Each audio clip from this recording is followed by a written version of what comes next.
धान की नर्सरी अपने अपने हिसाब से किसान भाई तैयार करते हैं, लेकिन आज हम बताने वाले हैं कि धान की नर्सरी वैज्ञानिक एवं व्यवहारिक विधियां अपनाने से पौध मजबूत व स्वस्थ कैसे तैयार होती है। वैज्ञानिक तरीका तो आप जानते हैं कि उनके पैमाने पर अच्छी सी देखभाल की जाए, नर्सरी खरपतवार मुक्त हो तो और उर्वरक आदि का समुचित प्रबंध किया जाए। कभी कभी नर्सरी में फंगस कीट नुकसान पहुंचाते हैं।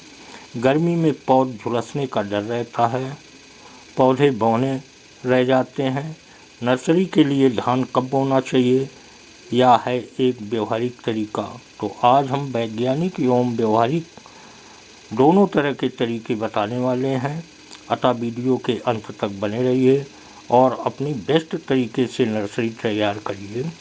आपकी पौध सशक्त होगी तो कल्ले अधिक आएंगे, रोग बीमारियां भी की संभावना कम होगी। धान की नर्सरी के लिए बीज महत्वपूर्ण है। बीजों का चयन क्षेत्र विशेष के हिसाब से करना चाहिए अथवा आगामी फसल जो बोई जाएगी उसको ध्यान में रखते हुए प्रजातियों का चयन करना आवश्यक है। नर्सरी के लिए ज़मीन का स्तर देखना आवश्यक है। नर्सरी के लिए मटियार या मटियार दोमट मिट्टी उपयुक्त है। नर्सरी बोई जाने वाली जगह को नर्सरी बोने के 1 माह पहले अच्छे से पलेवा करें ताकि खरपतवार के बीजों का जमाव हो जाए। ओट आने पर कल्टीवेटर से गहरी जुताई कर खेत को खुला छोड़ दें। अब जब हम नर्सरी बोने जा रहे होते हैं तो मन में कई शंकाएं होती हैं। यहाँ हम जो आंकड़े देने जा रहे हैं वह 1 एकड़ धान की रोपाई करने के लिए बीज की मात्रा, नर्सरी का क्षेत्रफल व खाद की मात्रा क्या रखी जाए। तो आइए चलते हैं।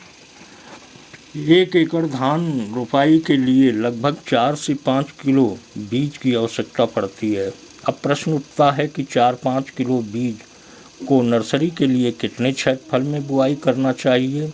तो नर्सरी बोने के लिए 25 × 25 फीट क्षेत्र में 1 एकड़ धान रोपने के लिए पर्याप्त जगह रहती है। इसके बाद एक शंका और आती है कि धान की नर्सरी की बुआई कब करें।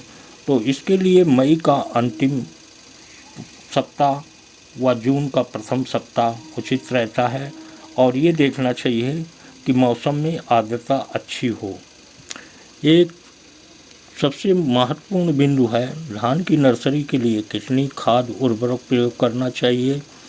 आपको बताते चलें कि आप उर्वरकों की जगह ऑर्गेनिक तत्वों का प्रयोग करते हो तो बेहतर होगा और आप चाहते हैं कि बेस्ट नर्सरी हो तो भूमि पावर 4 किलोग्राम तथा ग्रो 250 मिलीलीटर को 100 किलो सड़ी गोबर की खाद में मिश्रण कर अच्छे से मिट्टी में मिक्स कर दें अथवा प्रीमियम जीवाणु खाद की स्लरी 20 लीटर बुआई से पहले छिटक कर पानी भर दें।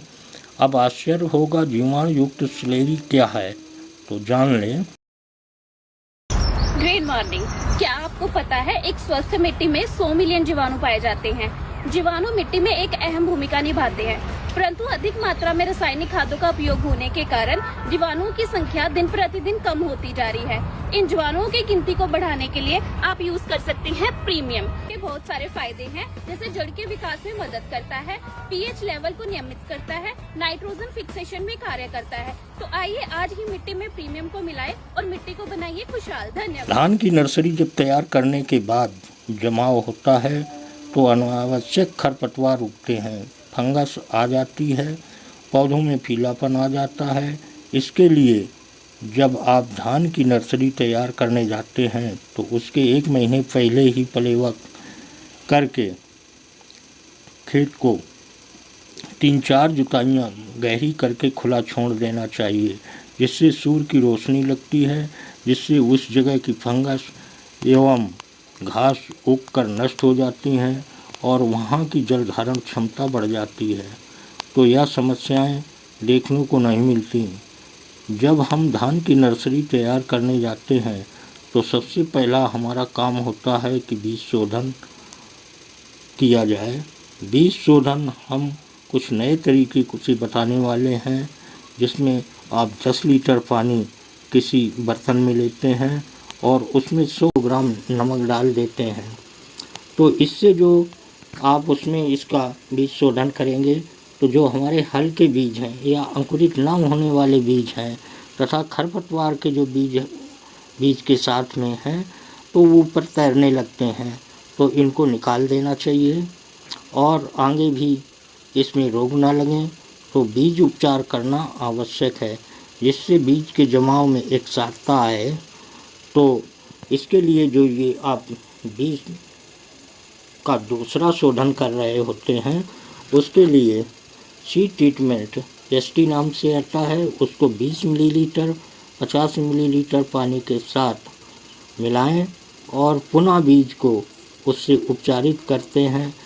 और इस उपचारित बीज को 24 घंटे के लिए टाट के बोरे में डालकर छाया में रख दें और जो ये टाट में आप बीज रखते हैं उसको नम कर दें। बीज में अंकुरण आने के बाद शाम को आप खेत में पानी भरें और उसके बाद पाटा लगा दें। जैसा कि आप देख पा रहे हैं उसमें पाटा लगा दिया जा रहा है, जिससे हमारी क्यारियों का समतलीकरण हो जाता है। और फिर उसके बाद किसी अनुभवी व्यक्ति द्वारा बीज को छिटकवा फैला दिया जाता है। अनुभवी व्यक्ति को इसलिए कहा जाता है कि यदि कोई अनभिज्ञ आदमी फैलाएगा तो कहीं ज़्यादा बीज रह जाएंगे, कहीं कम बीज रह जाएंगे और जमाव में एक सारता नहीं होगी। पौधे कहीं घने हो जाएंगे, कहीं बिरले हो जाएंगे। इसलिए किसी अनुभवी आदमी को तैयार करके बीज को उसमें छिटका कर बो देना चाहिए, जैसा कि आप देख पा रहे हैं। और इसके बाद आपकी 8-10 दिन के बाद अच्छे से नर्सरी एक सारता लिए हुए जमाव में करेगी। तो जैसा कि आप देख पा रहे हैं ये जमाव कितना बढ़िया है। और जब फसल ग्रोथ पर हो यानी एक पखवाड़े बाद इसमें ग्रो 1 ml प्रति लीटर पानी के हिसाब से आप पानी छिड़काव करेंगे तो पौध एकदम से बढ़िया स्वस्थ होगी और बढ़िया से उसके अंदर कलियों की संख्या बढ़ेगी और पौध जल्दी से तैयार होगी। तो इस तरह आप जैसा कि हमने बताया है इस तरह आप अपनी धान की नर्सरी तैयार करते हैं। तो उसमें आपकी जहाँ आप अपने खेत में रोपाई करेंगे तो उसमें रोग नहीं आएंगे और आपकी पौध स्वस्थ होगी। तो आपके खेत में कल्ले अच्छे आएंगी और कल्ले अच्छे आएंगी तो पैदावार बढ़ेगी और फसल एक सारता से उगेगी।